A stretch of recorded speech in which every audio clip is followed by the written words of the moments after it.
Bonjour à toutes et à tous. Je suis très heureux de vous rencontrer à distance ce matin.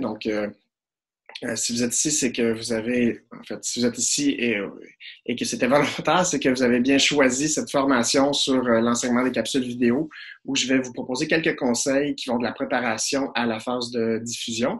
Donc, c'est vraiment dans le cadre des formations pédago-numériques de l'UQO qui ont été, je salue le travail de l'équipe technopédagogique qui a fait un travail admirable d'urgence pour essayer d'offrir ces formations-là, pour vous aider. Pour la plupart, si j'ai bien compris, vous êtes tous et toutes des chargés de cours et ou professeurs à l'UQO qui allait enseigner au trimestre d'été. Donc, c'est dans l'idée de vous préparer à ce trimestre particulier qui va être en mode non présentiel, où une des options est d'enseigner avec des capsules vidéo. Donc, je me nomme Mathieu Thibault, je suis professeur en didactique des mathématiques au primaire à l'UQO. Si ça vous intéresse, toute cette présentation, qui est un Google Slide, donc une Google présentation, est disponible en ligne. Au bas de l'écran, vous voyez ici l'adresse. Vous pouvez tout simplement en fait noter sans le https // Donc, si vous tapez seulement monurl.ca /uco vidéo, pas d'accent, vous allez accéder à cette présentation-là qui est en ligne, qui est en mode lecture seule. Donc, vous pouvez l'avoir de votre côté, la télécharger. Bon, donc, elle va demeurer aussi en ligne aussi longtemps que Google va exister. Donc, cette présentation-là, dans le fond, sera disponible pour vous pour y revenir plus tard avec tous les liens, les tutoriels et tout ça. Là. Donc, je sais que ça va faire quand même beaucoup d'informations ce matin. Donc, voilà. Donc, j'espère que vous l'avez noté. Sinon, elle va s'afficher aussi à la toute fin de la présentation, monurl.ca /uco vidéo. Donc, on va commencer. Donc, ce que j'ai prévu pour aujourd'hui, je vais commencer par me présenter un petit peu plus. Donc, j'ai déjà dit mon nom, mais mon parcours, en fait, d'où je viens, j'ai fait d'abord une formation comme enseignant pour devenir enseignant de mathématiques au secondaire à l'UQAM. Et j'ai tout de suite enchaîné, dans le fond, avec une maîtrise en didactique des mathématiques. Et j'avais vraiment le besoin d'aller enseigner. Donc, j'ai été enseigné pendant 3 ans au Collège Saint-Jean-Vianney, une belle école. C'est un collège privé dans l'est de Montréal. Et c'était une des premières écoles où on enseignait avec un iPad. C'est dans les écoles pilotes. Pourquoi je vous parle de ça ce matin? C'est que ça a été déterminant, en fait, par rapport au sujet dont je vais vous parler ce matin, parce que ça nous a amené à voir un peu comment on pouvait enseigner de façon générale, et dans mon cas particulier, les mathématiques, d'une autre façon. Donc, par exemple, en utilisant des capsules vidéo. Donc, je parlais tout à l'heure de la classe inversée que j'ai testée avec mes élèves et ça m'a amené, dans le fond, à produire une centaine de capsules vidéo en une année qui étaient disponibles pour mes élèves. Et j'ai senti qu'il y avait un bel intérêt par rapport à ça. J'ai eu des beaux succès par rapport à ça. J'ai eu des cas plus difficiles. Donc, c'est ce que j'aimerais vous partager un petit peu aujourd'hui. Euh, et bon, par rapport à ça aussi, après, j'ai enseigné 3 ans les mathématiques au secondaire, puis je suis retourné aux études, donc ça fait 5 ans et demi environ que je suis au doctorat en éducation, donc je suis en train de terminer, je vais déposer ma thèse dans les prochains mois. Et j'ai été chargé de cours aussi dans 3 universités à l'UQAM, à l'UQTR et à l'UQO. Et à l'UQO, j'ai été engagé comme professeur depuis janvier, donc je suis tout nouvellement professeur à l'UQO, bien content de faire partie de l'équipe. Et donc, mon intention pour aujourd'hui, c'est de vous partager, comme je disais tout à l'heure, mon expérience en lien avec la création de capsules vidéo, en partageant très humblement certains conseils. Et j'ai dit basé sur mon expérience, basé aussi sur la recherche. Au début, c'était seulement basé sur mon expérience. Je me suis mis à fouiller un petit peu plus aussi qu'est-ce qu'on pouvait trouver dans la recherche, quelques conseils pour enrichir un peu cette expérience-là de mon côté. Donc voilà, puis j'espère que ça vous sera utile pour vous, pour voir si c'est une option qui est intéressante pour vous pour enseigner dans votre trimestre d'été. Donc, je vais commencer dans cette formation-là, qui est prévue pour d'une durée de 2 heures. Je vais commencer par une petite mise en contexte de ce contexte particulier, parler de COVID-19 rapidement, qui m'a inspiré certaines idées pour la présentation d'aujourd'hui. Puis, j'ai organisé, dans le fond, mes conseils en 3 phases. Donc, la phase de préparation, la phase de conception de capsules vidéo, puis la phase de diffusion. Ensuite, je vais vous partager certaines ressources pour aller plus loin. Je vais avec quelques remarques conclusives. Puis j'aimerais bien qu'on se garde un bon 30 minutes de période de questions à la fin pour essayer de répondre aux questions plus individuelles ou collectives. Donc, comme Rodney l'a suggéré tout à l'heure, vous pouvez au fur et à mesure poser des questions dans le clavardage et Rodney pourra gérer si c'est un bon moment pour y répondre, il m'interrompra pour me poser la question. Je suis en train d'y répondre de mon mieux. Puis sinon, à la toute fin, dans la période de questions, Rodney pourra reprendre l'ensemble des questions du clavardage et il y aura possibilité évidemment d'ajouter des nouvelles questions c'est la fin. Donc voilà ce qui est prévu pour ce matin. Donc pour la mise en contexte, bon, vous savez tout comme moi que le trimestre d'été est prévu pour un enseignement en non présentiel. Ça, c'est important de le dire. Ça ne veut pas dire nécessairement une formation en ligne. Donc, il y a plusieurs options quand on parle d'enseignement non présentiel qui peuvent aller de partager des lectures, partager des quiz, partager des projets. Il y a plusieurs façons de faire de l'enseignement aussi en synchrone, donc des cours vraiment en ligne. Donc, il y a plusieurs possibilités. Puis une de ces options-là, c'est d'avoir recours aux capsules vidéo qui, elles aussi, amènent plusieurs possibilités. Donc, c'est ce qu'on va essayer de débroussailler un petit peu ce matin. Si vous êtes ici ce matin, c'est qu'il y a vous avez un intérêt envers les capsules vidéo. En fait, j'ai été surpris du grand intérêt. La semaine dernière, j'ai donné la formation, puis il y avait 92 inscrits. Donc, je pense qu'il a fallu limiter pour le nombre de personnes, mais je pense que je vois qu'il y a un intérêt envers les capsules vidéo. Mais j'aimerais savoir d'abord, quelle est votre expérience par rapport aux capsules vidéo? Donc là, je vais vous demander de vous positionner soit vous n'avez aucune expérience envers les capsules vidéo, soit vous en avez un peu, vous avez seulement utilisé des capsules vidéo qui étaient déjà disponibles, un peu d'expérience dans la conception, vous avez conçu vous-même des capsules vidéo ou beaucoup d'expérience. Et là, ce que je vous suggère, c'est d'aller utiliser les fonctions d'annotation qui se trouvent en haut complètement de votre écran. Vous devriez voir qu'il y a des options d'annotation. Vous allez pouvoir utiliser, comme ce que les gens font présentement, soit des petits X, un crochet, ou d'aller prendre le crayon pour aller écrire. Vous pourriez même prendre la fonction texte si vous voulez écrire un petit commentaire. Donc, je vous laisserai, là, on est une trentaine présentement, je vous laisserai vous montrer votre expérience.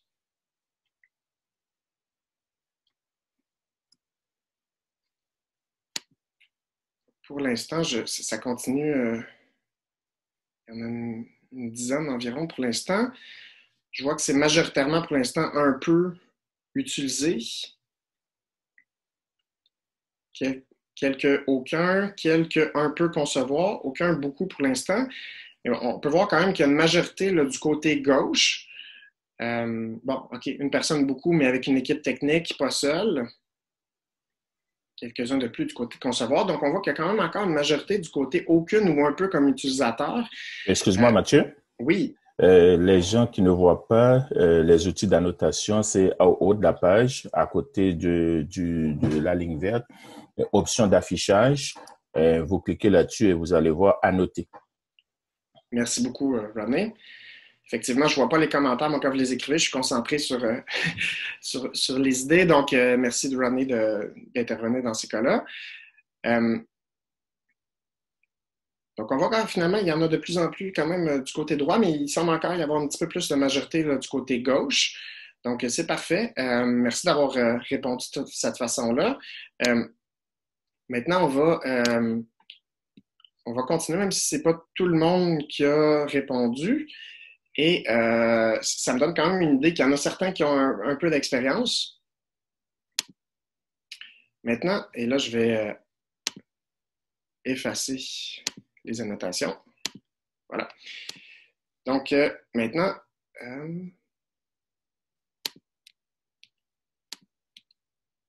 merci. OK. Donc, maintenant, avant d'entrer dans le vif du sujet, j'aimerais vous proposer certains conseils. Je voulais m'appuyer un petit peu sur certaines théories qui ont parlé de capsules vidéo.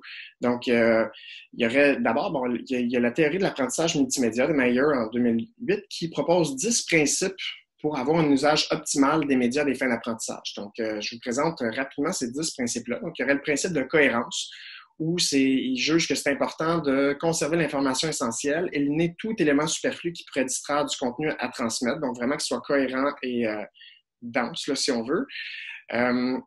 principe de signalement, d'orienter le regard et de garder l'attention par la mise en relief des éléments importants, que ce soit par mettre en gras, couleur, redondance aussi, donc de privilégier l'utilisation de mots-clés associés à une narration plutôt que d'en répéter l'intégralité, ce que je suis visiblement pas en train de faire parce que je lis l'information sur la diapositive.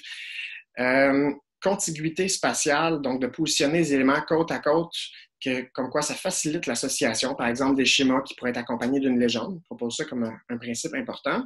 Il y aurait la contiguïté temporelle, donc tout comme le principe de contiguïté spatiale, la proximité dans le temps des éléments présentés, que ça faciliterait la compréhension. Et on aurait ensuite comme sixième principe la segmentation, donc de présenter un contenu découpé en plusieurs plus petits morceaux. C'est préférable qu'un seul grand bloc. On verra tout à l'heure que justement d'avoir une longue vidéo de 1h30, c'est pas nécessairement une bonne idée. Donc de segmenter ça en plus petites capsules vidéo. Le principe de pré-entraînement, comme quoi il est important de fournir préalablement des indications sur ce qui sera vu. Ça aide à la compréhension des notions à approfondir, donc de préparer les apprenants sur ce qui s'en vient. La modalité, donc stimuler tous les sens par l'utilisation de tous les modes de perception. C'est préférable qu'avoir recours à l'écrit seulement. On verra tout à l'heure qu'on peut utiliser des vidéos, mais les images, du texte. Donc, voilà. L'intégration multimédia, donc combiner différents éléments ou utiliser une variété de médias plutôt que l'usage exclusif d'un seul. Puis la personnalisation, donc d'accorder une importance à la relation qu'il faut établir avec l'apprenant, donc d'adopter un style conversationnel qui s'adresse directement à la personne, qui permet la création d'un lien. Voilà pour les 10 principes sur lesquels je me suis appuyé pour les conseils qui s'en viennent. Je me suis aussi appuyé d'une typologie de 6 catégories d'activités de la vidéo. Donc, on a 6, vous voyez à gauche ici, 6 objets en lien avec la vidéo. Donc, il y aurait l'objet de compréhension où la vidéo va être mise à disposition de l'apprenant comme support pour écouter à nouveau les explications de l'enseignant. Donc, la vidéo n'est pas visionnée dans le cours. On peut utiliser la vidéo comme objet de mémorisation où là, la vidéo peut être visionnée de façon répétée pour mémoriser le contenu. Ça peut être utilisé comme objet d'analyse où l'apprenant va être amené à effectuer sa propre analyse du contenu de la vidéo. Puis là, on pourrait poser des questions sur qu'est-ce que tu as compris de la vidéo, par exemple. Objet de mise en action. Donc, la vidéo montre une certaine action, une procédure qui est demandée. Par exemple, on voit en sciences des laboratoires, il y a plusieurs gestes techniques aussi qui peuvent être faits dans d'autres domaines. Objet de positionnement, donc l'apprenant est amené à porter un jugement sur le contenu de la vidéo. Puis l'objet de création, où la vidéo est réalisée par l'apprenant. Donc ça, c'est vraiment une vidéo différente. C'est pas l'enseignant qui réalise la vidéo, c'est l'apprenant. Puis à ce moment-là, l'apprenant peut avoir comme objectif d'expliquer ou d'illustrer le contenu. Puis, en plus de ces 6 objets-là en lien avec la vidéo, on pourrait s'intéresser à la métacognition qui, elle, permet de vérifier la compréhension de l'étudiant grâce à l'un des 6 modèles ou des 6 objets qu'on vient de voir. Si on continue, donc voici c'était les 2 modèles que je voulais vous présenter. Puis, en lien aussi, avant de commencer avec mes conseils, je pense que c'est important de parler un peu de classe inversée. Pourquoi? Parce que la classe inversée, il y a quand même il y a eu beaucoup d'avancées par rapport à ça, beaucoup d'avancement dans le sens où il y a plusieurs enseignants qui ont tenté la classe inversée. Il y a quelques recherches, il n'y a pas encore là un gros lot de recherches, mais il y a quelques recherches qui ont été faites pour voir un petit peu les effets de la classe inversée. Donc, bon, qu'est-ce que la classe inversée? Il faut vraiment voir ça comme, c'est défini comme une approche pédagogique dans laquelle les cours et devoirs à faire à la maison sont en ordre inversé. Donc, qu'est-ce que ça veut dire? Si on peut dire que traditionnellement, dans le cours, on donne les explications, puis à la maison, on fait des exercices en devoir, on met en application, bien, c'est de dire on va faire le contraire. Et l'intention de ça, en fait, c'est de dire que l'enseignant est plus utile au moment où l'apprenant en a besoin, donc au moment où il doit mettre en application. Donc, c'est l'idée qu'à la maison, en devoir, préalablement, il y a le contenu des cours peut être visionné par les personnes étudiantes avant la séance en classe. Puis après ça, le temps de classe va être consacré aux exercices, aux projets, aux discussions. Donc vraiment au moment d'application où là, l'enseignant va être plus comme un guide. J'ai mis à différents endroits dans la présentation, là, je pointe vers soit des articles de recherche ou des sites où on donne plus d'informations. Donc, il y a plus de détails sur la classe inversée sur un site ici de l'Université de Montréal.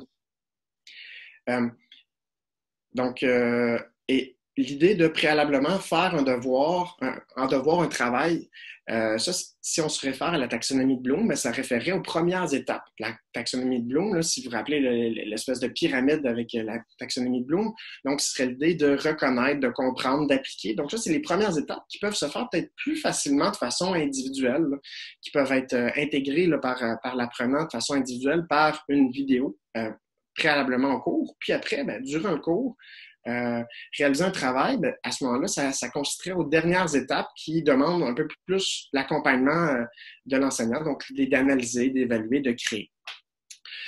Donc là, je vous présente une définition de la classe inversée, mais il y a d'autres définitions qui sont expliquées là, par le lien ici, qui est une vidéo en fait qui montre plusieurs enseignants qui ont eu recours à la classe inversée, puis qui donnent leur propre définition. Puis, il y a aussi ici un site, ça mène vers un site du RIR qui vulgarise en fait différentes recherches en fait en lien avec des thèmes.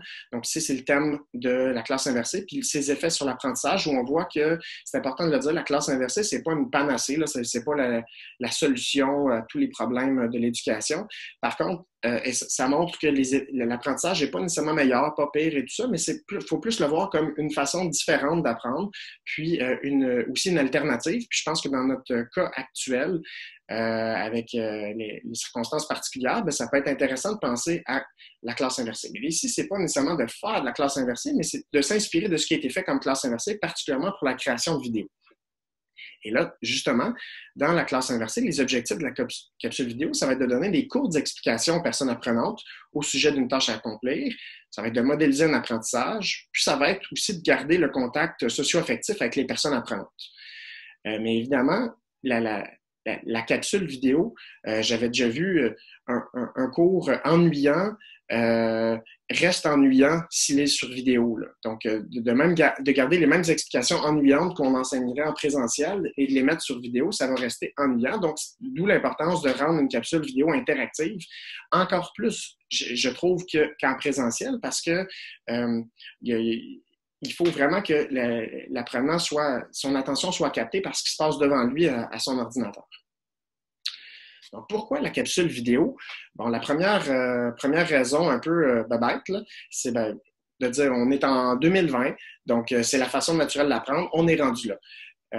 Je vais aller au-delà de cette raison-là. Donc, ça serait aussi pour modéliser des exemples pédagogiques aux personnes étudiantes. Donc, la capsule vidéo, évidemment, c'est une façon naturelle d'apprendre, d'être diverti aussi par les capsules vidéo. C'est de voir qu'on peut regarder des capsules vidéo pour apprendre, justement, et pas juste pour être diverti. Donc, il y a des exemples pédagogiques pour tous ceux qui sont en enseignement aussi dans le domaine de l'éducation.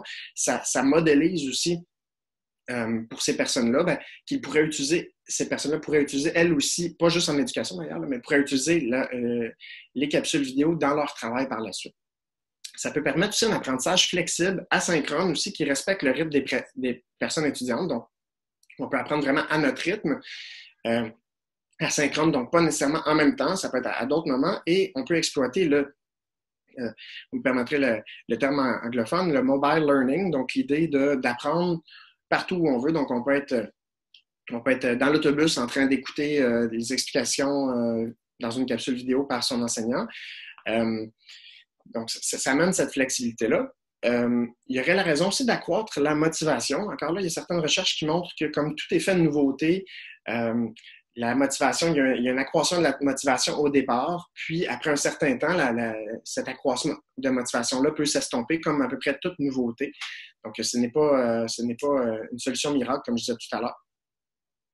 Puis, en lien avec la petite image à droite, donc, je pense que c'est important de se le rappeler, c'est pas la quantité d'outils qui importe, mais l'usage qu'on en fait. Donc, on voit ici que la personne, malgré plusieurs échelles, n'arrive pas à atteindre son objectif qui est de traverser le mur. Donc, pour y arriver, il faut peut-être qu'une seule échelle placée de la bonne façon permettrait d'atteindre son objectif. Donc, c'est important, je pense, de trouver pas nécessairement beaucoup d'outils, mais l'outil qui nous est le bon outil dont on a besoin et d'en faire un bon usage. Et là, bon, il y a évidemment certaines circonstances particulières en lien avec la COVID-19, donc qui expliquent aussi pourquoi on pourrait utiliser, pourquoi on pourrait avoir recours à la capsule vidéo. Puis moi, je dois dire que j'ai été particulièrement préoccupé par tout ce qui se passe dans le monde. Et tout comme moi, j'imagine, vous voyez qu'il y a beaucoup de négatifs qui est généré par les médias. Puis j'essayais de voir, est-ce que, en pensant à la préparation de cette formation-là, j'essayais de voir, est-ce qu'il y aurait moyen de penser à une façon de structurer ma formation, de récupérer la COVID-19 de façon positive. Donc là, j'ai eu cette idée-là de que, oui, dans le fond, la COVID-19, voyons-la de façon positive, ça veut dire cours pour cours avec vidéo. Et là, moi, je vous présente 19 conseils. Donc, c'est la façon un petit peu que j'ai voulu prendre pour organiser. Donc, pour la suite de la présentation, dans le fond, je vous propose de vous fournir 19 conseils que j'aurais par rapport à vous, votre implémentation votre intégration de la vidéo, si ça vous intéresse, dans vos cours.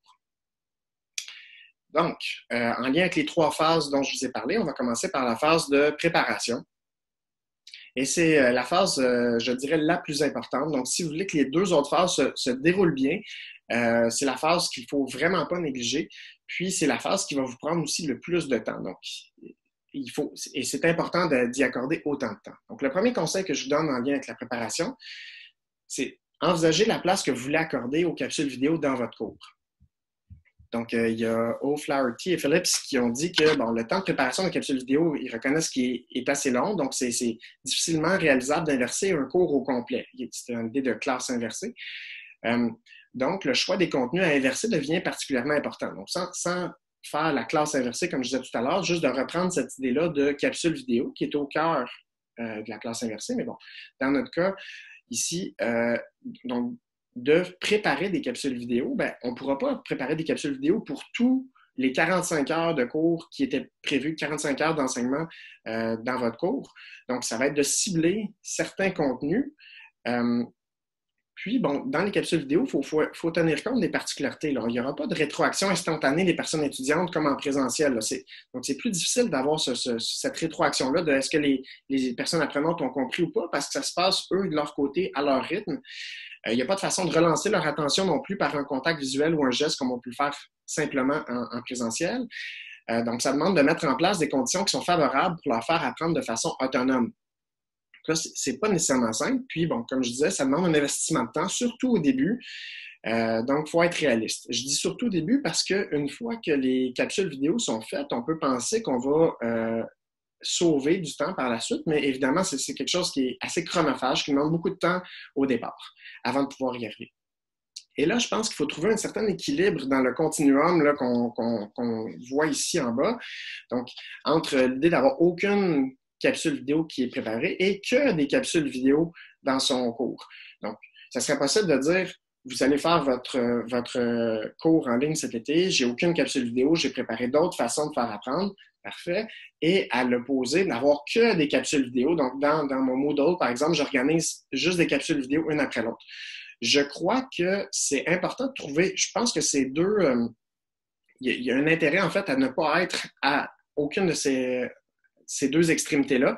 Et après ça, ben, l'équilibre que vous devez trouver, ben, je pense que c'est à vous de voir où vous voulez vous situer. Donc, vous pourriez dire, moi, pour la session, ce que je veux faire, c'est concevoir, par exemple, une capsule vidéo de 5 minutes par semaine. Et ça va être ça. Et je vais cibler, à ce moment-là, je ne peux pas tout faire, donc je vais cibler un contenu que je trouve particulièrement important ou un contenu qui est difficilement accessible, disons, à l'écrit, par des textes. Donc, et je veux vraiment m'adresser aux étudiantes et étudiants. Donc, je vais faire une capsule vidéo pour certains éléments spécifiques et je vais faire une vidéo de 5 minutes par semaine. Quelqu'un pourrait décider comme ça et je pense que ça serait plus stratégique d'y aller de façon modérée comme ça puis réfléchie plutôt que de dire ben, je vais transformer tous mes cours en capsule vidéo. Comme deuxième conseil, je vous dirais aussi ben, avant de vous mettre à concevoir des capsules vidéo, ben, commencez par utiliser ce qui est déjà créé.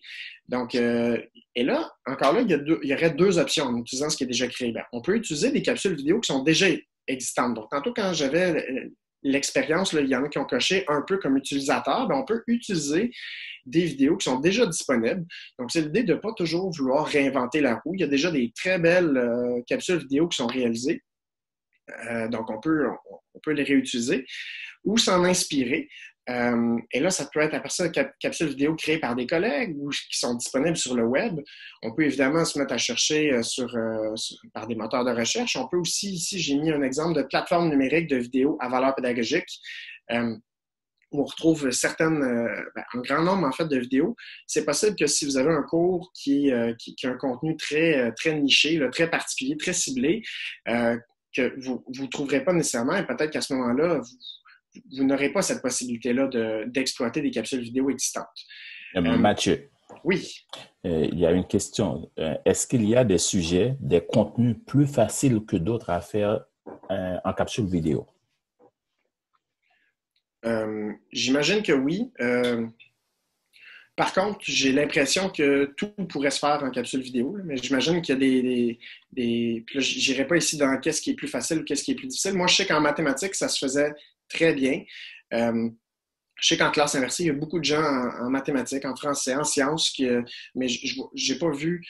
il y a probablement des domaines où c'est un petit peu plus difficile. Par contre, d'après moi, il y a des capsules vidéo pour tous les domaines.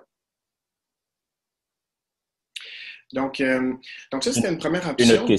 Une autre question. Oui, allez-y. Comment sont gérés les droits d'auteur des capsules vidéo? Donc, les droits, si vous réutilisez une capsule vidéo existante qui, par exemple, est sur YouTube, à ce moment-là, vous partagez ce lien-là. Donc, elle est disponible en ligne publiquement. Vous partagez les personnes étudiantes auraient pu tomber sur ce lien-là. Donc, vous relayez ce lien-là. Et là, il n'y a aucun problème. Vous relayez l'information que vous avez qui est déjà publique. Donc, quand on veut exploiter des capsules vidéo, ici, à ce moment-là, il n'y a pas de problème.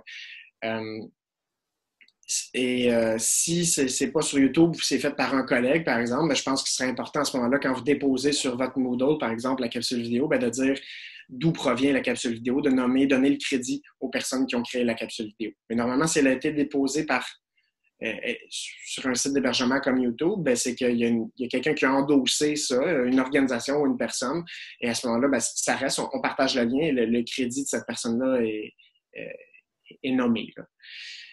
Il y a une sous-question par rapport au contenu oui. plus facile que d'autres. Si le contenu est plus pratique ou plus, j'imagine, est-ce que le contenu est plus pratique ou plus théorique? La personne, vous pouvez préciser la question, s'il vous plaît. Je ne veux pas vous nommer, étant donné qu'on est en enregistrement, si la personne veut. Bonjour. Donc, vous enseignez les mathématiques. Il y a toujours un côté extrêmement pratique. On montre les étapes à faire, puis après ça, les élèves font les étapes. Mais moi, j'enseigne la génétique ou j'enseigne la biologie moléculaire. Des fois, il y a des étapes qui se font pas. Ou la neuroanatomie. Donc, est-ce que le contenu qui serait plus théorique serait plus difficile à faire en capsule vidéo que du contenu qui serait plus pratique ou après ça, on leur permet de travailler sur la chose directement en classe?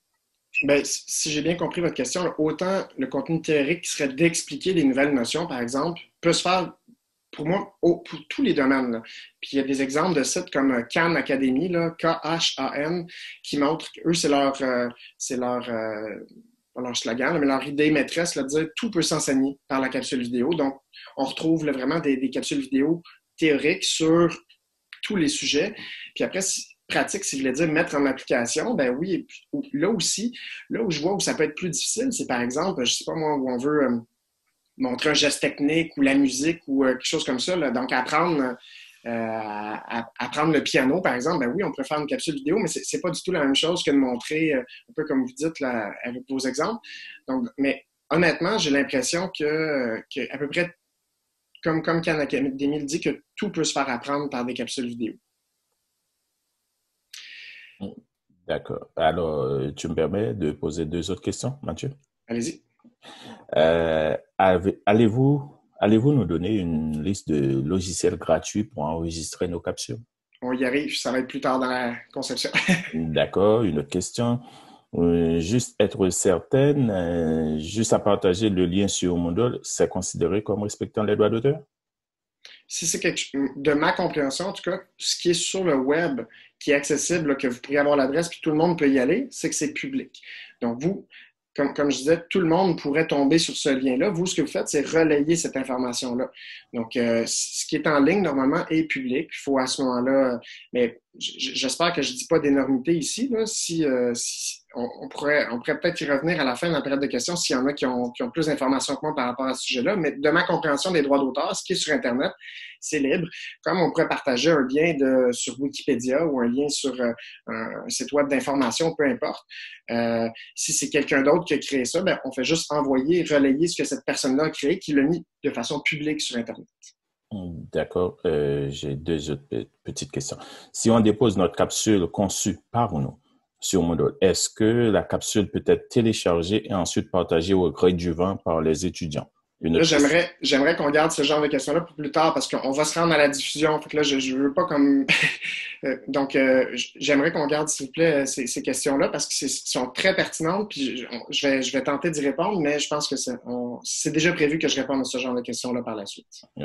Mais s'il y a des questions pour commencer à utiliser ce qui est déjà créé, je pense que c'est très pertinent de les poser maintenant. Là. OK, vas-y. C'est bon? Parfait. Donc c'est comme... Donc, ça, c'était la première option, dans le fond, d'utiliser des capsules vidéo qui sont déjà faites. Puis, on peut concevoir, après, si on dit, il y a un certain besoin pour certaines notions qui sont pas, que j'aimerais qu'ils soient enseignées par capsules vidéo. Je vais vouloir concevoir ces capsules vidéo-là parce qu'elles n'existent pas, par exemple. Mais encore là, l'idée, c'est le même concept d'utiliser ce qui est déjà créé, de partir de vos ressources que vous avez déjà. C'est pas l'idée de partir de zéro. Donc, si vous avez des diaporamas qui sont faits en lien avec ces notions-là que vous l'enseignez, des fichiers Word, des documents papier, mais c'est l'idée on part de ces documents-là puis on les adapte pour l'enseignement. Donc, pour ne pas partir de zéro.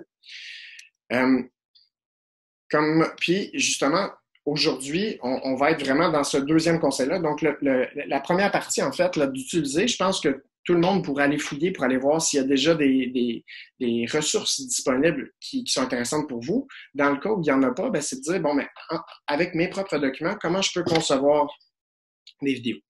Donc, comme troisième conseil, cibler les caractéristiques pour chaque capsule vidéo que vous allez vouloir proposer à vos personnes étudiantes. Donc, première question, pourquoi? Pourquoi je veux faire cette vidéo-là? C'est quoi les objectifs à atteindre? Pour qui? Est-ce qu'il y a des caractéristiques particulières aussi des personnes étudiantes? Pour quand? À quel moment serait utilisée la capsule vidéo? Est-ce que c'est justement, j'en veux une à toutes les semaines, j'en veux une juste à la fin, au milieu? Ça, c'est à planifier, évidemment, dans notre préparation. Quoi? Donc, quel contenu, quelles tâches, quelles compétences vont être ciblées dans cette capsule vidéo-là?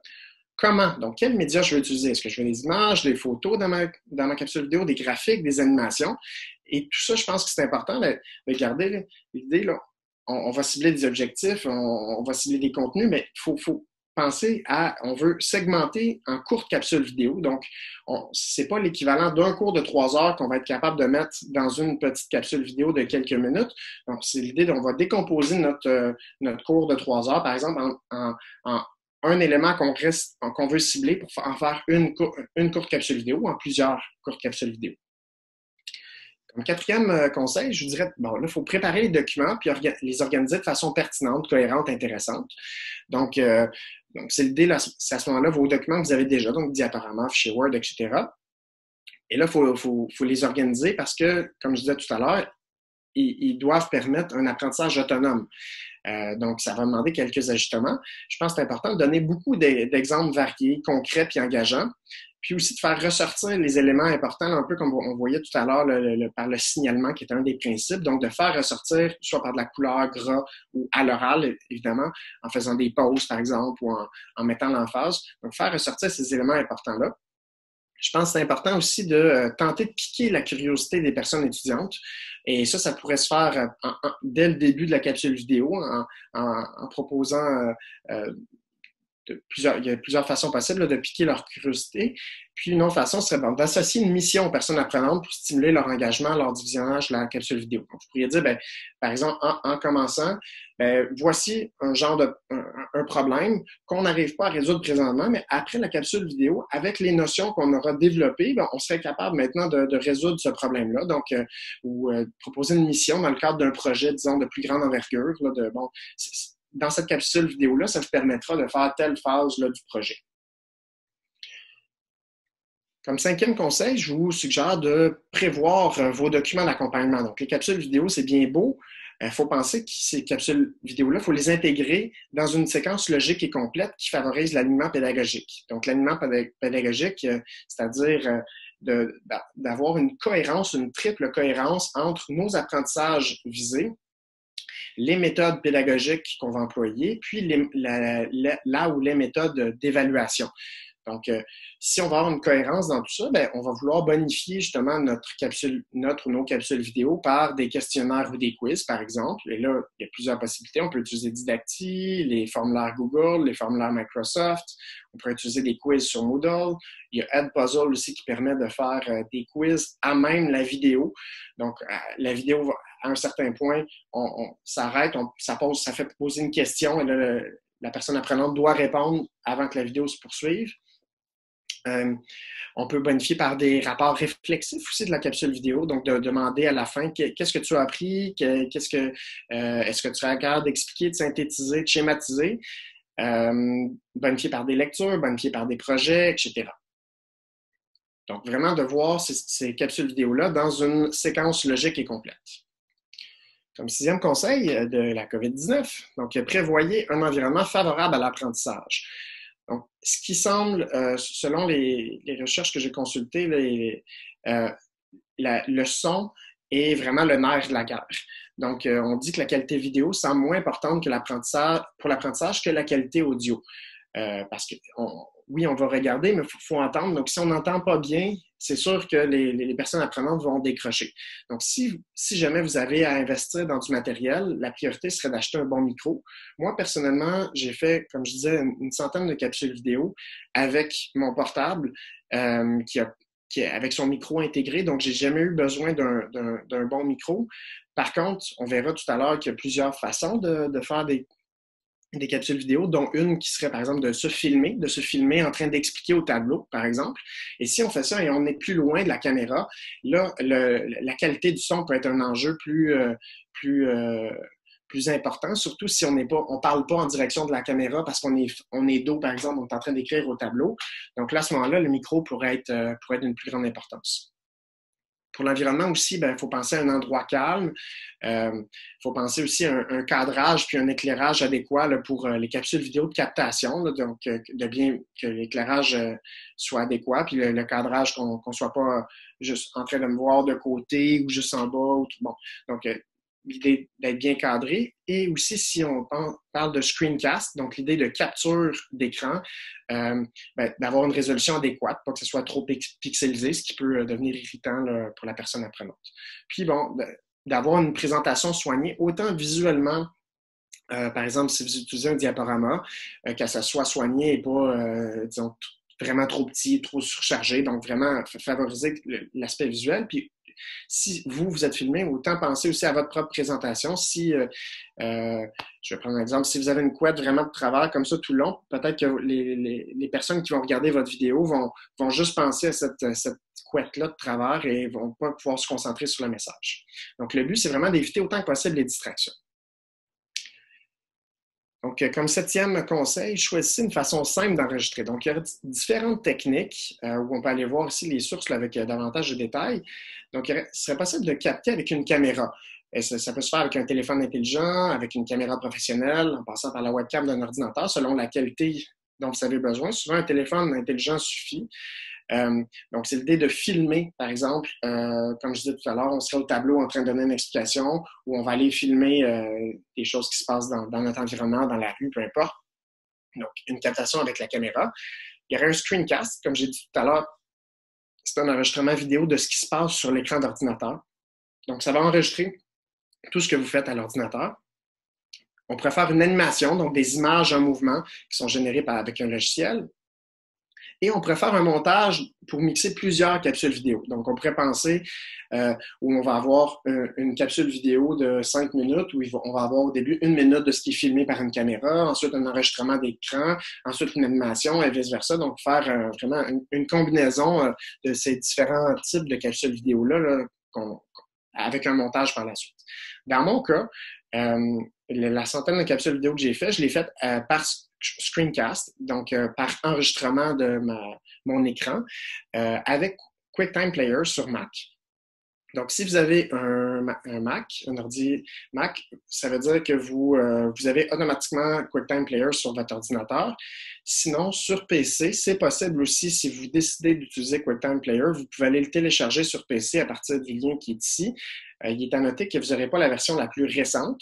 Et moi, je n'ai pas pu l'installer parce qu'évidemment, je suis sur Mac, mais c'est possible d'installer QuickTime Player même si vous êtes sur PC. C'est une des options parmi tant d'autres. Mais ça permet d'enregistrer l'écran simplement. Donc, c'est pour ça que je l'avais utilisé. Moi, je l'avais déjà sur mon ordinateur. Plus récemment aussi, j'ai testé Loom, qui me semble une très bonne option, simple et gratuite. Donc, j'ai fait plusieurs essais. Donc, c'est les deux que je vais vous montrer plus particulièrement. Il y en a d'autres qui existent, mais c'est les deux que je vais vous montrer. Donc, Loom, qui est gratuite. Il y a même la version Pro qui, normalement, est payante à 4 $ par mois, si j'ai bien compris. Mais pour les enseignants, elle est gratuite. J'avais vu au début qu'elle était gratuite juste le temps de la COVID-19 et tout ça. Et qui, finalement, ça a été enlevé. Il n'y a pas de date de fin. Donc, pour les enseignants, c'est supposé être gratuit pour tout le monde. Donc, c'est possible d'utiliser Loom en ligne ou de télécharger aussi. Donc, je vais revenir sur ces deux façons-là d'enregistrer de façon plus en détail tout à l'heure dans la conception. Mais avant de vous montrer ça, il y a d'autres options d'enregistrement qui existent. Sans vous les montrer en détail, il y a possibilité, justement, si vous avez des diaporamas PowerPoint, vous pourriez utiliser PowerPoint pour réaliser une capsule vidéo à partir du diaporama. Vous allez enregistrer tout ce qui se passe et en ajoutant l'audio, donc vos explications. Donc, vous allez parler, enregistrer tout ce qui se passe sur votre diaporama. Et là, j'ai deux ici tutoriels vidéo avec PowerPoint et Office 365 qui donnent différents trucs, différentes façons de faire ces vidéos-là sur PowerPoint et Office 365. Donc, si vous, c'est l'option que vous décidez d'explorer, vous pourrez aller voir ces tutoriels-là. Il y a Keynote, qui est l'équivalent sur Mac, qui permet de faire la même chose, d'enregistrer mon diaporama sur Mac. Il y a Screencast-O-Matic, qui est sur Windows et Macintosh aussi, qui permet de réaliser une capsule vidéo des actions de l'écran encore là et d'intégrer des captures webcam avec une mise en évidence du curseur pendant la capture.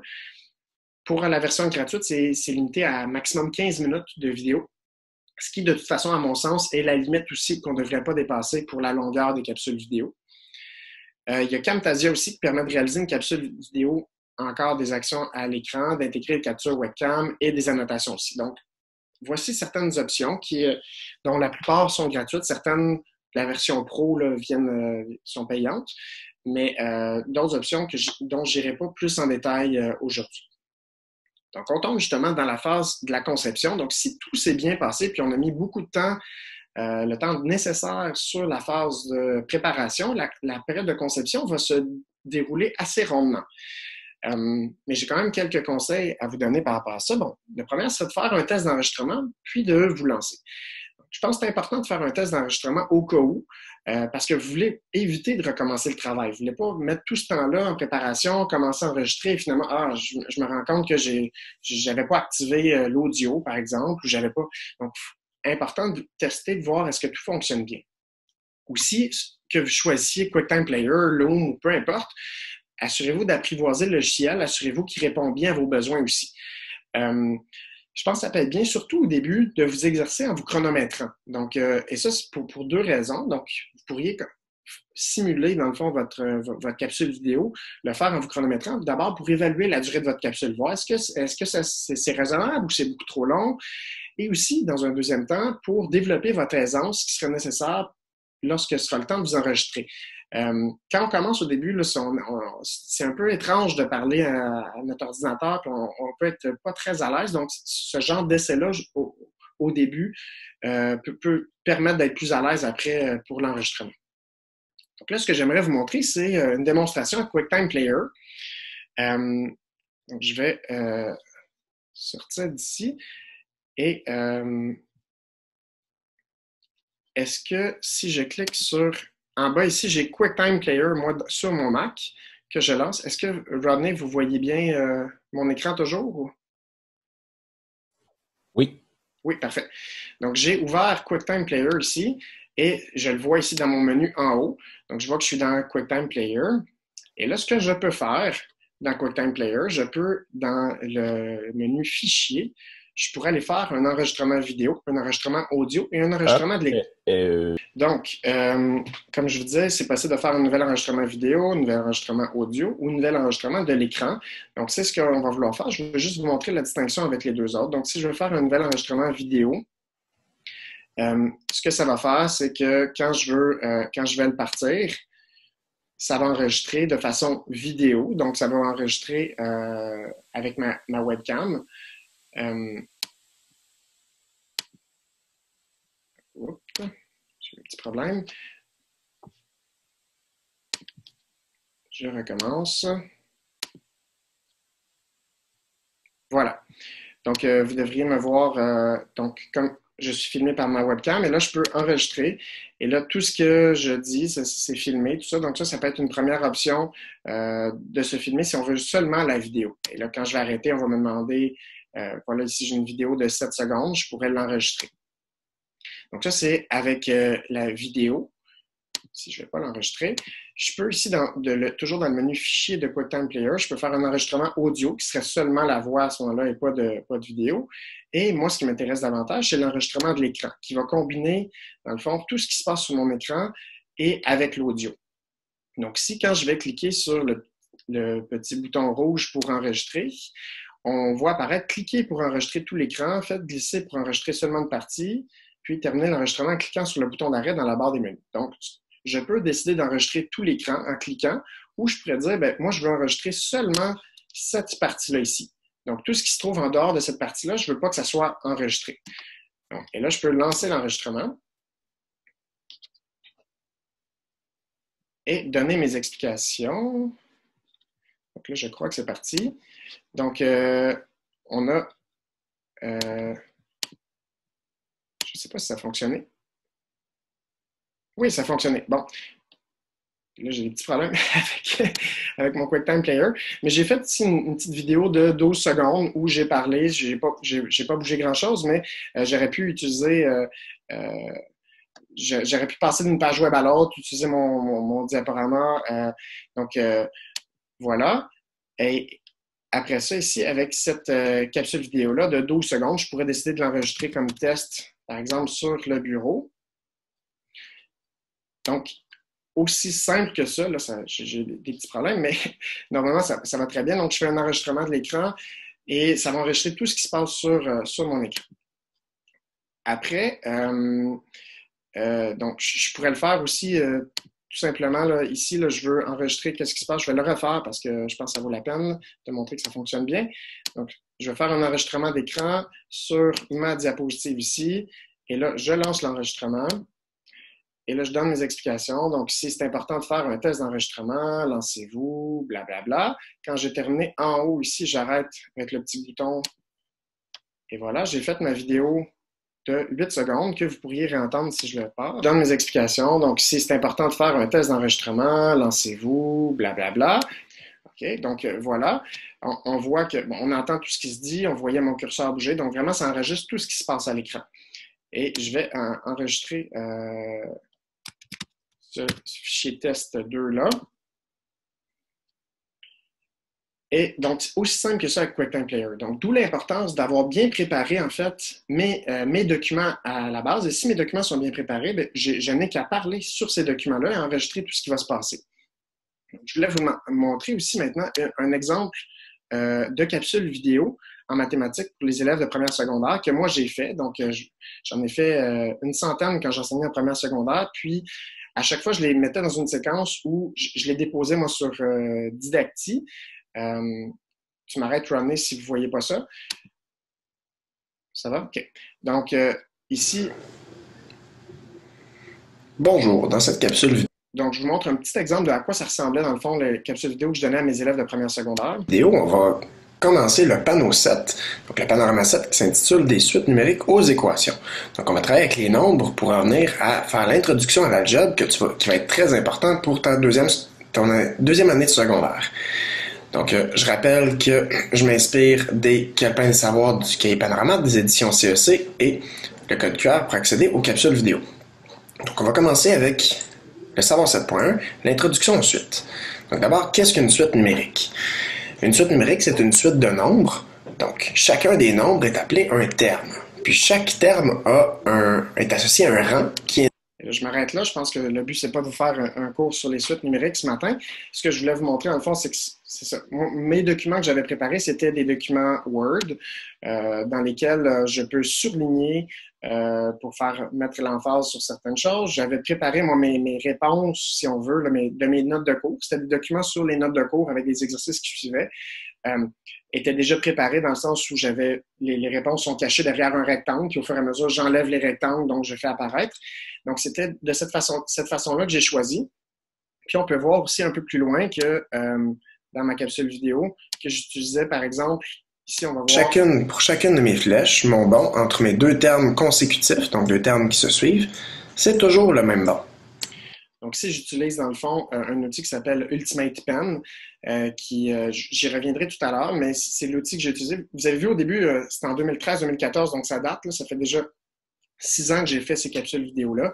Il y a maintenant d'autres outils aussi qui existent, mais c'était un besoin que moi j'avais. Je voulais écrire par-dessus mon écran, un peu comme les annotations que vous avez faites tout à l'heure dans Zoom là, avec soit l'écriture ou les crochets ou tout ça. Je voulais avoir la possibilité d'écrire sur l'écran. Donc, il y avait ce petit outil-là que j'avais installé, que j'avais payé aussi pour compléter, dans le fond, ma création de capsules vidéo. Donc, ça me fait finalement une capsule vidéo de environ 5 minutes.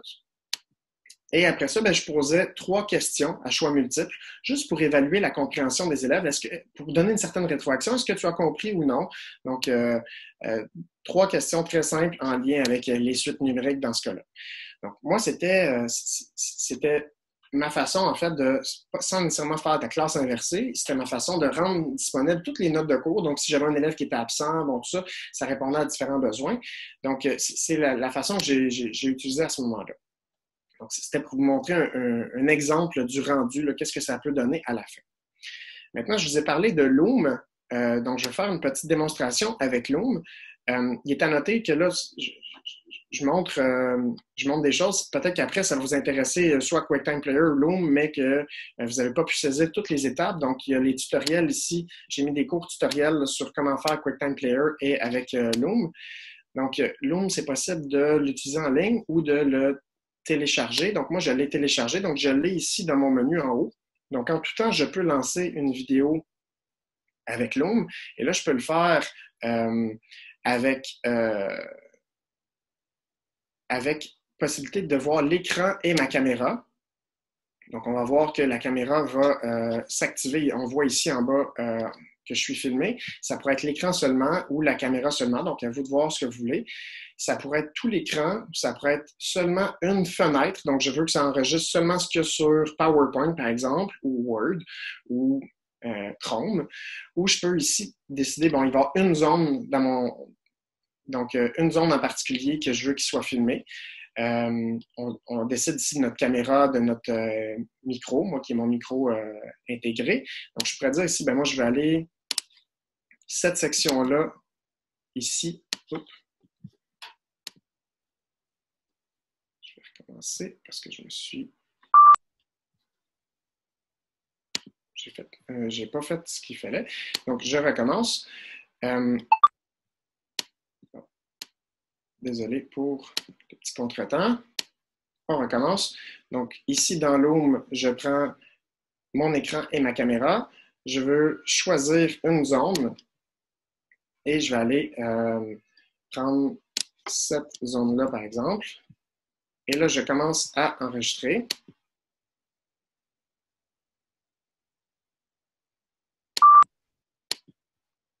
Et là, je pourrais commencer encore là, à partir de ma diapositive de tout à l'heure, de continuer à expliquer. Et je peux utiliser maintenant d'autres options. J'ai des options ici d'annotation où je peux justement comme je disais tout à l'heure, là, je peux, si je veux annoter, je veux mettre l'emphase sur quelque chose en particulier, je peux décider justement de la couleur de mon crayon, la taille, et après un certain temps, comme vous venez de voir, ça s'efface.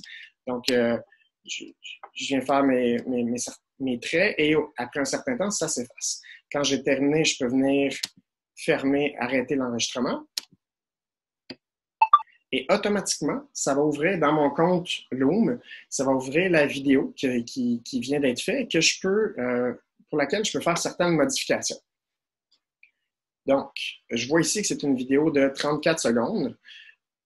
Et là, je pourrais ici envoyer ma vidéo ici en envoyant un lien. Donc, je pourrais copier le lien et l'envoyer à mes étudiants. Je pourrais ici décider, ben moi, le mode de partage, en fait, je veux qu'il soit privé. Je veux que ce soit possible juste à partir du lien. Donc, par partage du lien, on peut y accéder. Ou je pourrais décider, ben, c'est public. Donc, tout le monde pourrait chercher en allant dans Loom. Vous voyez à gauche là, qu'il y a automatiquement une petite animation qui est faite là, où on va prendre quelques secondes, en fait, de la vidéo et que c'est ça qui tourne en boucle comme un GIF, si on veut. Je pourrais inviter des gens à la consulter, donc la garder privée, puis inviter seulement des gens par courriel. Je pourrais aussi ajouter un mot de passe. Donc, si, par exemple, vous avez une plateforme qui demande que les capsules vidéo soient protégées par mot de passe, on peut le faire. Et tout comme dans Zoom, par exemple, là, maintenant, il faut un mot de passe pour accéder à la réunion, ben, c'est le même principe. Je peux venir changer... Bon, je peux télécharger ma vidéo. Donc, si vous dites, ben, moi, je veux la prendre, je veux la télécharger, l'avoir sur mon ordinateur, on peut le faire. On peut la dupliquer, la supprimer, la partager. Je peux changer le nom, renommer ici le nom de ma vidéo. J'ai une série ici de paramètres là, qu'on peut aller voir selon si je veux accepter que les gens puissent commenter ou non, que les gens puissent la télécharger ou non. Donc, voilà. Et je peux aussi faire un peu d'édition où je peux faire Start Trimming pour dire, ben moi, par exemple, au début, j'ai eu quelques secondes que je veux enlever parce que je m'y suis mal pris au début ou à la toute fin, au contraire, à la toute fin, j'ai eu du mal à arrêter l'enregistrement, là, puis il y a comme 3 secondes de blanc, par exemple. Ben là, je peux vouloir enlever ici cette section-là. Donc, j'ai fait Remove. Et là, ici, elle avait 35 secondes. Donc, ça va enlever quelques secondes à cette vidéo-là. Je peux publier les changements. Et là, il est en train de faire les changements. Donc, ça lui prend quelques secondes. Il va faire le changement. Puis, on va voir ici la vidéo qui va apparaître. Pendant qu'il termine de faire ces changements-là, il y a possibilité ici, bon, ça diminue ici de quelques secondes, comme je vous disais, la vidéo qui est maintenant de 31 secondes. On peut, donc un minimum d'édition si on veut notre capsule vidéo. On peut faire aussi un call to action qui est une possibilité de mettre un bouton à la fin. Donc, à la toute fin de la vidéo, on pourrait dire, ben, je veux donner une mission justement. Donc, ça pourrait être de dire, bon, ben maintenant, vas-y, va explorer tel site ou va répondre à tel projet ou peu importe. Et là, on pourrait mettre un bouton avec un texte sur le bouton, avec un lien. Et là, automatiquement, à la toute fin, ça va amener ce bouton-là. Et en cliquant dessus, la personne apprenante, ça va l'amener vers un site Internet où on souhaite l'emmener. Et on pourrait aussi, ce qu'on appelle la miniature, là, qui est ce que vous voyez, là, qui est un GIF présentement, là, qui donne un aperçu, en fait, de la capsule vidéo. On pourrait ici la modifier. Donc, ici, par défaut, il fait un animated GIF, là, dans le fond, là. Mais on pourrait aussi mettre une vidéo, on pourrait mettre une image aussi du titre de la capsule vidéo, par exemple. On pourrait la remplacer. Donc, plusieurs options, mais assez simples dans l'ensemble. Et là, ici, quand on a terminé, bien, cette vidéo-là, dans le fond, serait disponible. Dans mon cas, disponible seulement par lien. Et voilà. Donc, ça, c'est une façon aussi assez simple de faire une capsule vidéo et cette fois-ci aussi avec un outil d'annotation qu'on n'avait pas dans QuickTime Player. Donc, on a vu on a fait un test d'enregistrement, on s'est lancé, on a fait première capsule vidéo. Quelques conseils aussi à garder en tête quand vous faites la conception, bien, soyez concis. Donc, il faut vraiment garder l'emphase sur les objectifs planifiés pour la capsule vidéo. Donc, je vous suggère même de les annoncer dès le départ. Donc, vous pouvez commencer la capsule vidéo encore là en disant, bon, mais aujourd'hui, dans cette capsule vidéo, nous verrons telle notion, ou nous allons atteindre tel objectif ou telle compétence. Donc, et de rester vraiment, garder l'emphase sur ces quelques objectifs-là. Pourquoi? Ben parce que plusieurs recherches montrent que la durée d'attention est assez limitée. Selon différents travaux de recherche, les durées varient, allant, j'en ai vu, à 8 secondes. En fouillant un petit peu, là, ça semble être finalement une fausse nouvelle, cette idée-là que Microsoft a montré qu'au bout de 8 secondes, donc l'équivalent d'une mémoire d'un poisson rouge, se retrouverait chez les personnes humaines. Mais si on regarde plusieurs travaux de recherche montrent qu'au bout de quelques minutes, l'attention diminue drastiquement, et pas seulement chez les enfants, même chez les adultes. Donc, il y a Guo qui propose en fait que ça semble être environ 6-7 minutes, là, ce serait les durées optimales. Au-delà de ça, en fait, on va perdre l'attention, la concentration des gens. Donc, vaut mieux encore là faire plusieurs petites vidéos plutôt que de faire une longue vidéo. On peut dire, c'est surprenant en fait, la semaine dernière, il y en a qui m'ont dit « Oui, mais je comprends pas, on a nos étudiants avec nous pendant un cours de 3 heures, en fait, disons 1h30 sans pause, puis mais je pense qu'il faut pas se leurrer non plus, là. Je pense qu'on perd à différents moments dans notre cours, pendant 1h30, on va perdre l'attention de nos étudiants, donc ça arrive, et encore plus. On a plusieurs façons, plusieurs stimuli, disons, dans le cours en présentiel qui permettent de ramener l'attention de la personne, alors que là, si on a seulement la capsule vidéo, seulement l'écran devant, c'est plus facile de tomber dans la lune, de perdre la concentration. Donc vraiment, je pense que c'est important de rester le plus concis possible. Donc, moi, le conseil que je vous donnerais, c'est de ne pas dépasser 15 minutes pour éviter la surcharge cognitive. Et j'aurais même le goût de dire plus c'est court, mieux c'est. Mais vraiment, si vous dites, OK, c'est une notion qui est importante, qui est complexe et j'ai besoin d'un petit peu plus de temps là, j'y arriverai pas en 5 minutes, bon, mais vraiment de ne pas dépasser 15 minutes. Donc, pour vous aider à rester concis, bien, vous pouvez regarder fréquemment le temps écoulé. Il y a différentes façons d'enregistrer où on voit le temps qui s'accumule, le temps enregistré, ou sinon, bien, juste d'avoir près de vous, dans le fond, un chronomètre sur votre téléphone, par exemple, pour voir le temps qui est écoulé, pour s'assurer de rester court. Parce que c'est facile, en fait, de continuer et de déborder du temps. En tout cas, dans mon cas, ça arrive souvent. Quand on est passionné, je pense qu'on oublie le temps, tout ça. Donc, il faut vraiment avoir en tête là, cette idée-là de rester concis. Puis, il y a l'idée que la mémoire, l'apprentissage vont être facilités quand il y a possibilité d'arrêt pour réfléchir.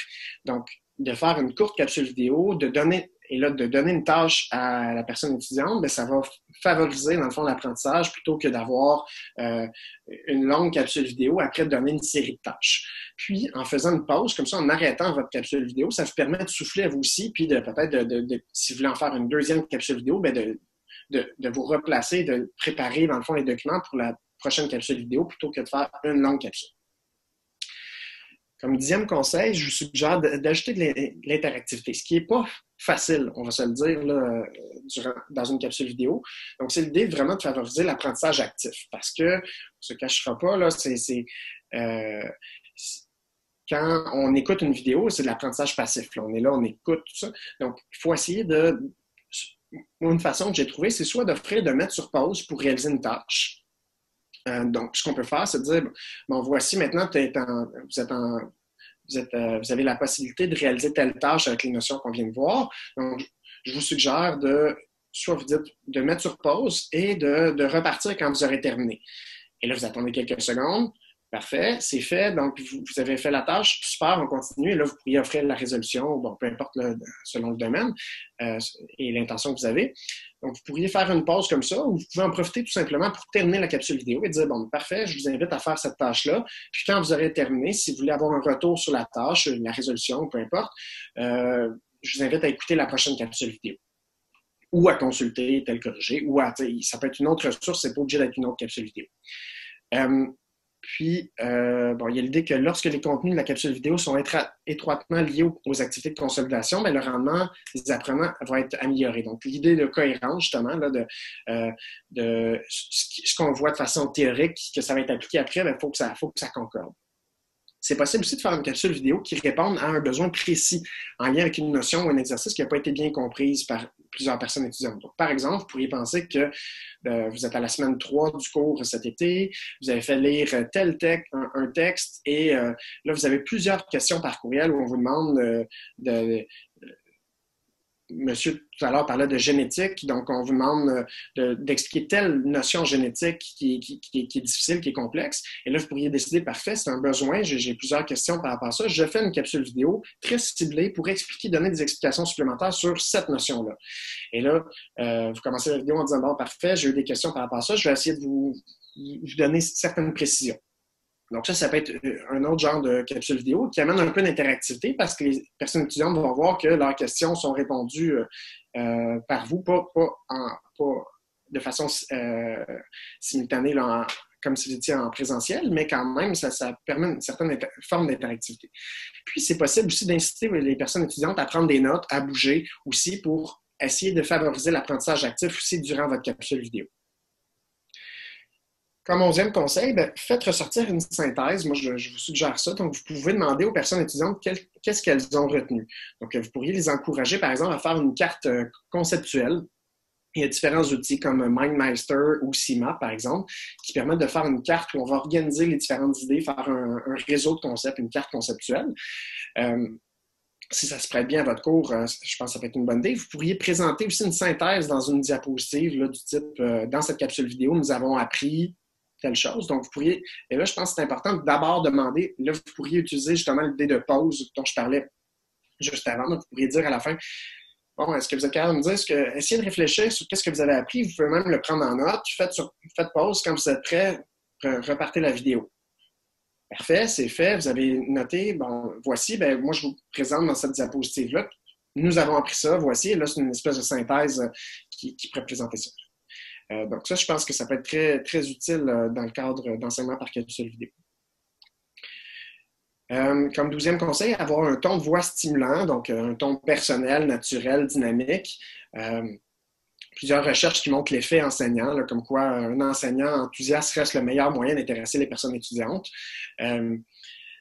Ça, c'est difficile. Tout comme l'interactivité, je trouve que moi, présentement, j'essaie autant que possible d'être dynamique et stimulant et naturel, mais reste que je suis seul dans cette pièce à parler devant mon ordinateur, même si je sais que vous êtes plusieurs, une trentaine à être connectés.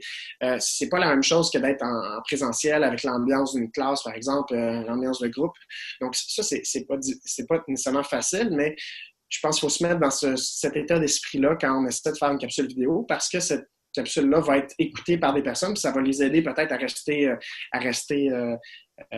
motivés puis intéressés par le contenu que vous allez leur présenter, qui reste votre objectif. Comme 13e conseil, trouver un rythme adéquat. Donc, dans une capsule vidéo, le rythme là, va s'obtenir par des changements de plan, changements de diapositive, par exemple, puis ça permet de conserver l'attention de l'apprenant. Donc, si il n'y a aucun changement de plan, c'est le même écran tout le long de la capsule vidéo pendant 10 minutes, ça va être plus dur de garder l'attention de l'apprenant par rapport à s'il y a certains changements. Et là, on peut voir les deux extrêmes. Si le rythme est trop lent, la motivation va décroître, mais si le rythme est trop rapide, si je passais mon temps à avancer les diapositives là, aux 3 secondes, bien là, on pourrait penser que ça va trop vite. Donc, il faut que ce soit adapté aux objectifs d'apprentissage. Par contre, j'avais lu un article de recherche qui montrait que c'est mieux d'être un peu plus rapide qu'un peu trop lent. Pourquoi? Parce que si c'est trop rapide, on a vu tantôt que c'est possible d'apprendre à son rythme avec les capsules vidéo, dans le sens où on peut faire pause, reculer de quelques secondes, reprendre. Donc, c'est possible de reculer, mais quand c'est pas assez, quand c'est trop lent, c'est plus difficile, d'avancer, de faire avancer la vidéo. Bon, il y a différentes façons dans une vidéo de dire je mets un rythme 1,2 par exemple, puis là, ça fait accélérer le rythme. Mais bon, c'est ça. Donc, essayez de trouver le rythme adéquat, sinon c'est un petit peu mieux que ce soit un peu plus rapide qu'un peu trop lent. Un des plus importants conseils, je trouve, restez simple. Moi, j'ai décidé de ne pas faire de montage. J'ai décidé que le temps que j'avais à mettre dans la création de capsules vidéo, j'aimais mieux faire plusieurs capsules vidéo plutôt que d'en faire une où il va y avoir beaucoup de montage, beaucoup d'artifices autour de ça. Donc moi, je fais généralement pas de montage, je prépare mes documents et je commande, j'explique sur les documents qui sont préparés, que ça peut être Word, PowerPoint, etc.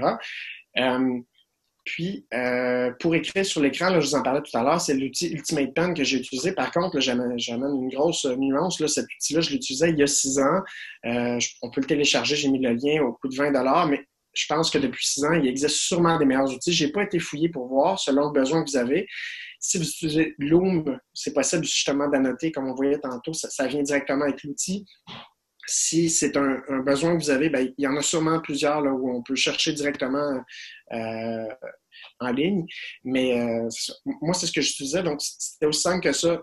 QuickTime Player, j'enregistre sur mes documents, j'annote ou j'écris un petit peu avec mon outil et mon crayon virtuel.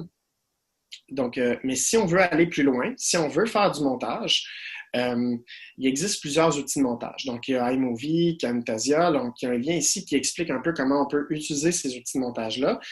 Puis, on pourrait aussi réaliser une capsule vidéo d'animation. Il y a un autre lien qui explique comment faire. Par exemple, avec Powtoon, qui permet de façon un peu plus enfantine, j'en conviens, de faire des animations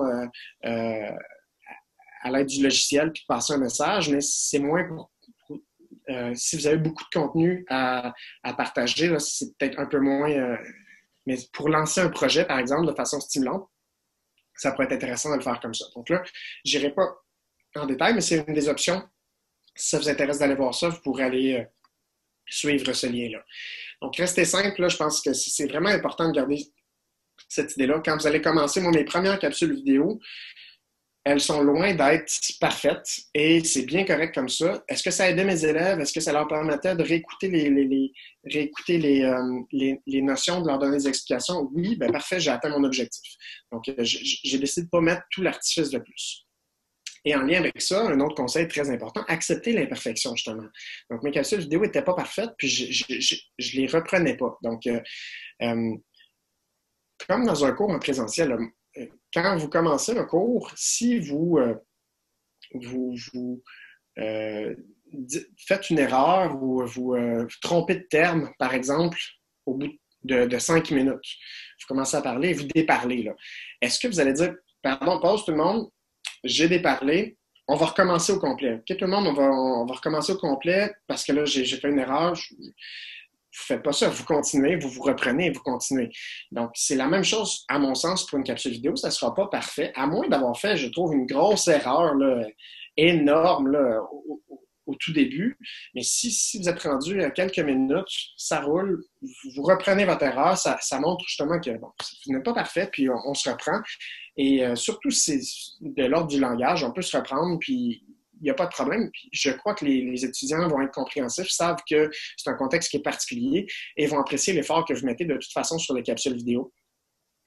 Si ça vous rend plus à l'aise de le dire, de le mentionner, écoutez, les vidéos ne sont pas parfaites, c'est la première fois que j'en fais, mais bon, j'espère que ça pourra vous aider. Je pense que les étudiants vont être très compréhensifs. Moi, on m'avait dit au tout début, il y a 6-7 ans, là, quand je voulais commencer à faire une capsule vidéo, on m'avait dit, si tu avais là, 100 minutes à consacrer à des enregistrements de capsules vidéo, est-ce que tu préfères faire une capsule vidéo de 5 minutes qui va durer 5 minutes, mais pour laquelle tu vas faire beaucoup de montage, que tu vas faire des animations, que tu vas faire plein... Et ça va te prendre 100 minutes à concevoir, puis au bout du compte, on a une vidéo de 5 minutes. Ou de dire, bien, un peu comme de la façon simple que je vais faire 100 vidéos d'1 minute ou 10 vidéos de 10 minutes, mais que c'est juste, j'enregistre ce qui se passe, je parle et c'est terminé. Donc, au bout du compte, on aurait comme résultat une vidéo de 5 minutes avec du montage et des artifices et elle va être plus belle visuellement et tout ça, ou on va avoir peut-être 100 vidéos d'1 minute ou 10 vidéos de 10 minutes qui permettent quand même de partager beaucoup plus de contenu. Moi, le choix que j'ai fait, c'est d'y aller sur partager le plus possible de contenu pour aider mes personnes étudiantes. Et pour ça, ça amène à accepter l'imperfection parce que justement, je ne fais pas de montage. Les vidéos pourraient être plus belles visuellement, mais le rendu, quand même, je le trouve, est quand même intéressant dans mes capsules vidéo, même en restant très simple. Donc, moi, le but que je veux garder en tête, c'est accompagner les personnes étudiantes dans leur apprentissage. Puis c'est pour ça que ça m'a amené en une année à faire 100 capsules vidéo d'environ 5 minutes pour couvrir toutes les notions de première secondaire, toutes les capsules couvraient les notes de cours de toute l'année. Ce que je n'aurais pas pu faire si je m'étais mis à faire du montage. On arrive dans la diffusion. Donc là, on a préparé nos documents, on a conçu la capsule vidéo. Après, ce qu'on veut, c'est partager cette capsule vidéo-là. Donc, encore là, on peut choisir une façon simple d'héberger la capsule vidéo. Donc, je vais vous faire une petite démonstration avec YouTube. Donc, si on est dans... tu m'interromps si jamais on ne voit pas, des fois, le partage d'écran se désactive quand on change de page. Donc, si je suis ici dans ma chaîne vidéo, dans ma chaîne YouTube, on voit ici mes 108 capsules vidéo. Bien, je peux ici décider de créer, donc mettre en ligne une vidéo. Donc, ce que ça demande d'abord, c'est évidemment d'avoir créé une chaîne vidéo, ce qui prend quelques minutes à faire. Ça prend un compte Gmail. Donc, si vous n'en avez pas, automatiquement, ça va vous générer un compte Gmail que vous n'êtes pas obligé d'utiliser, mais ça fait partie des outils avec Google. Donc, et là, je peux glisser, déposer le fichier que je veux importer. Donc, je vais, vous voyez mon fond d'écran ici, avec mes multiples dossiers. Donc, j'ai ici importé mon test 2, qui était celui que j'ai fait tout à l'heure avec vous. Je pourrais mettre un autre titre, je pourrais mettre une description. Donc là, il est en train de traiter la vidéo. Il me donne le lien vidéo. Par défaut, moi, avec QuickTime Player, ça a créé un fichier .mov, MOV. Donc, mais c'est possible de faire aussi un .mp4, des fichiers type MP4.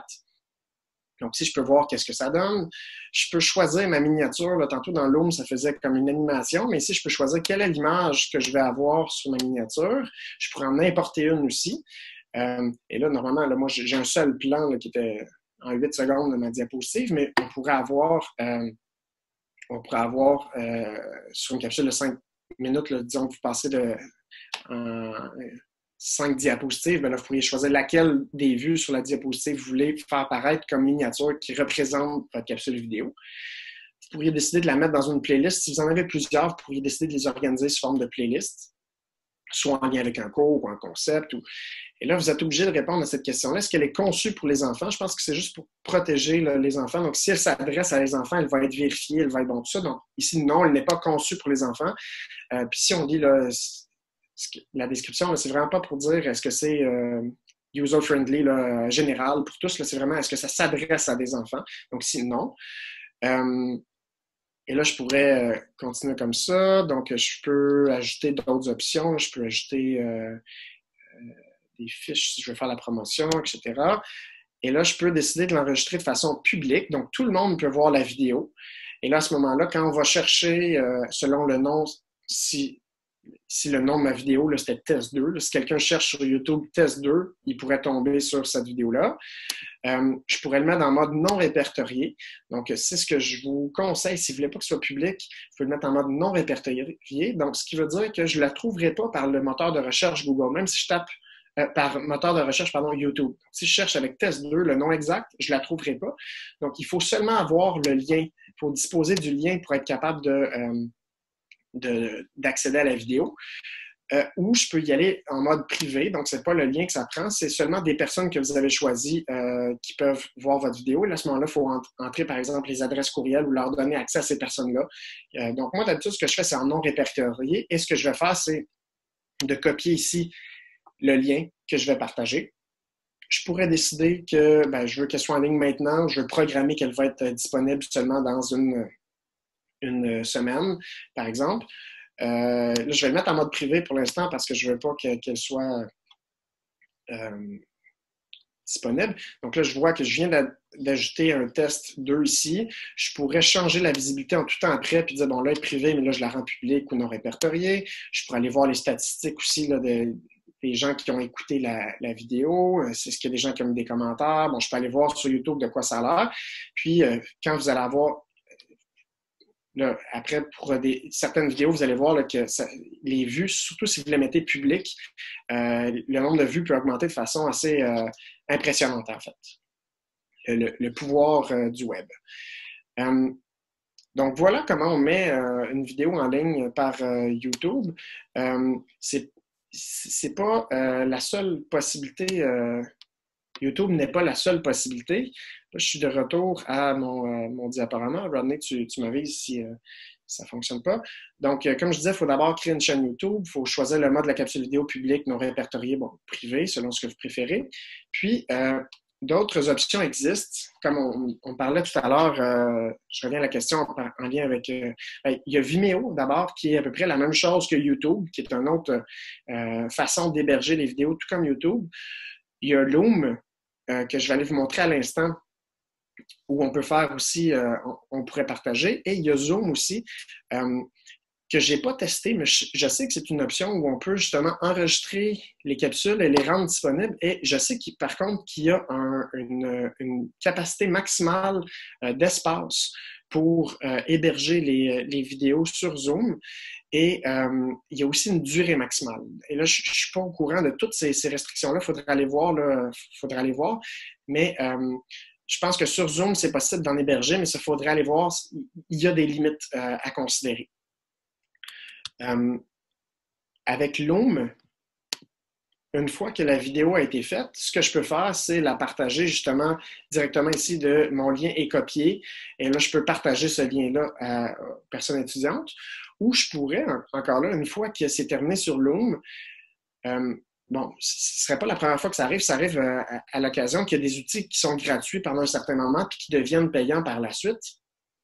Donc, ce serait possible aussi de venir télécharger pour dire, je ne sais pas si ça devient payant puis je vais perdre accès à ce qu'il y a sur cette plateforme-là.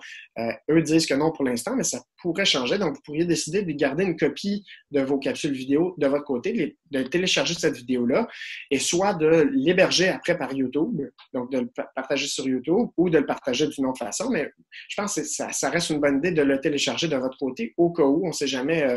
Des fois, quand une plateforme se développe, il y a des changements qui arrivent par la suite. Donc voilà, je pense que ça répondait à la question que j'avais tout à l'heure pour héberger une capsule vidéo.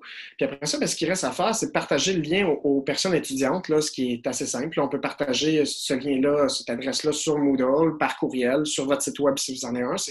Donc ça, c'est l'étape la plus simple. Donc la diffusion en tant que telle ne demande pas beaucoup de temps. D'habitude, ça prend à peu près autant de temps à importer la capsule vidéo sur YouTube que la durée elle-même de la capsule vidéo. Donc, si vous avez une capsule de 5 minutes, ça prend à peu près, selon la vitesse de votre connexion Internet, évidemment, mais ça prendrait environ 5 minutes pour une capsule vidéo de 5 minutes, le temps pour l'importer sur YouTube. Donc, ce qui me permettait, moi, de faire plusieurs capsules vidéo. Quand elle est faite, je l'importe, je la laisse s'importer. Pendant ce temps-là, je rentre les autres paramètres. Ah, elle est prête, parfait, je partage. Et ça va très vite, normalement, la phase de diffusion. Un autre conseil que je vous donne aussi en lien avec la diffusion, de partager votre expérience à vos collègues. Donc, vous pouvez profiter de partager vos bons coups, vos échecs en échangeant des conseils dans une communauté de pratique. Ça va vous permettre aussi de prendre un pas de recul sur votre propre démarche en ayant aussi les conseils et l'expérience de vos collègues. Puis si c'est possible, des fois, il y a des cours qui se donnent à plusieurs chargés de cours, plusieurs professeurs. Si c'est possible de travailler en équipe, ça vous permettrait d'obtenir la rétraction d'un collègue, puis aussi de vous répartir des tâches. Vous pourrez dire, bon, mais on veut dans notre session couvrir telle notion, on va se répartir les capsules vidéo, par exemple, ce qui peut être fort utile. Il y a aussi tous les vendredis, si j'ai bien compris, des rencontres questions-réponses où vous pouvez, avec le site du DGA, où c'est possible, dans le fond, de se brancher les vendredis après-midi et poser des questions, être en contact avec les formateurs, partager vos idées aussi avec d'autres collègues. Donc, je pense que cette possibilité-là aussi quand vous aurez commencé à concevoir les capsules vidéo ou avant même, si vous avez des questions, vous pourriez aller trouver une façon, dans le fond, d'enrichir votre propre expérience et celle des autres par votre questionnement, vos réflexions, votre expérience. Comme 19e et dernier conseil concevoir des capsules vidéo? Ben, ça peut être de faire concevoir une capsule vidéo par les personnes étudiantes. Donc, pour moi, c'est une façon un peu d'innover. Puis là, vous pouvez le faire en guise d'évaluation. Donc, la capsule vidéo, à ce moment-là, devient une production qui est concrète, individuelle ou de groupe. Puis ça peut devenir un objet de discussion ou d'interaction. Donc, moi, ce que j'ai fait à quelques reprises, dont à ce trimestre d'hiver, mais bon, qui a été écourté, je demandais à mes personnes étudiantes qui sont des futures enseignantes, moi dans mon cas, je leur dis, bon, on a beaucoup de contenu à voir dans un cours en didactique des mathématiques. On n'arrivera évidemment pas à tout couvrir, tout le contenu que je voudrais faire travailler. Ce qu'on va faire, c'est que je vais cibler des éléments et il y en a 10 autres qu'on va cibler qui vont être ciblés dans des capsules vidéo. Et là, je faisais faire des travaux, des équipes on pourrait faire des équipes de 2, des équipes de 4, et j'attribue un concept à développer, une notion à développer à une équipe. Et je fais ça pour chacun de mes 10 concepts, mes 10 notions. Et comme travail, doivent fouiller, trouver une façon d'expliquer cette notion-là sous forme de capsule vidéo. Et ça permettait à la fin, premièrement, d'évaluer qu'est-ce qui a été fait, est-ce que la personne a été capable de bien communiquer, bien vulgariser, bien trouver des bons exemples pour expliquer cette notion-là.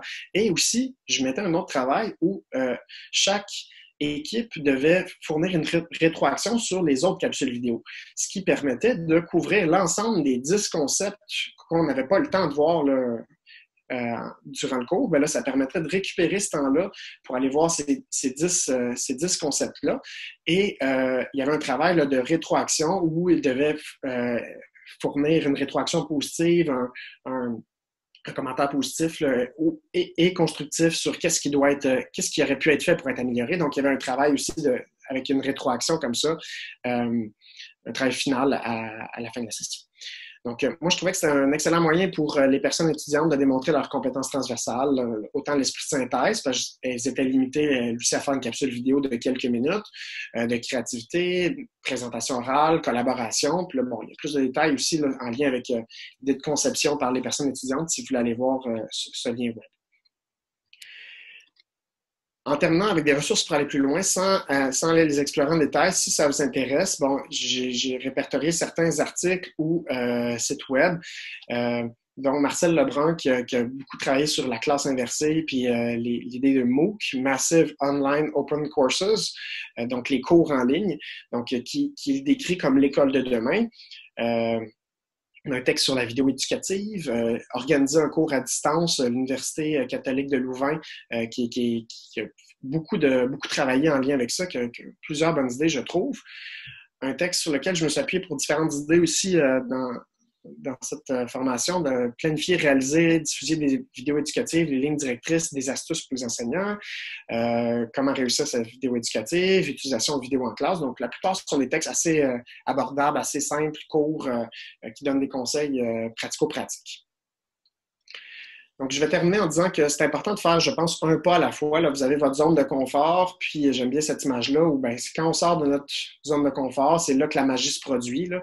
Donc, je pense que ça peut être intéressant c'est déstabilisant, chronophage au début aussi, de changer comme ça, mais ça va vous permettre d'aller un peu plus loin et de repousser, dans le fond, les limites de la classe, là, ce qui est une contrainte qu'on a là, pour le trimestre d'été. Donc là, je vous souhaite bon travail à vous. Et je pense que la question qui se pose, dans le fond, c'est vous, c'est quoi votre intention? C'est quoi votre objectif pour votre cours? Qu'est-ce que vous voulez produire, dans le fond?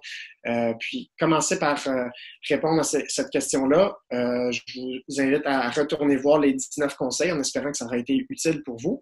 Si vous avez des questions, n'hésitez pas à me contacter. Je vais répondre aux questions, évidemment, maintenant, mais des fois, il peut y avoir des questions par la suite. N'hésitez pas à me contacter par courriel. Je suis actif aussi, relativement actif sur Twitter, disponible sur LinkedIn, ResearchGate. Puis, encore une fois, comme j'avais dit au tout début, voici le lien pour accéder à cette présentation, le diaporama, et avoir accès à toutes les ressources là, en ligne. Donc, merci beaucoup. Puis, on pourrait enchaîner avec la période de questions.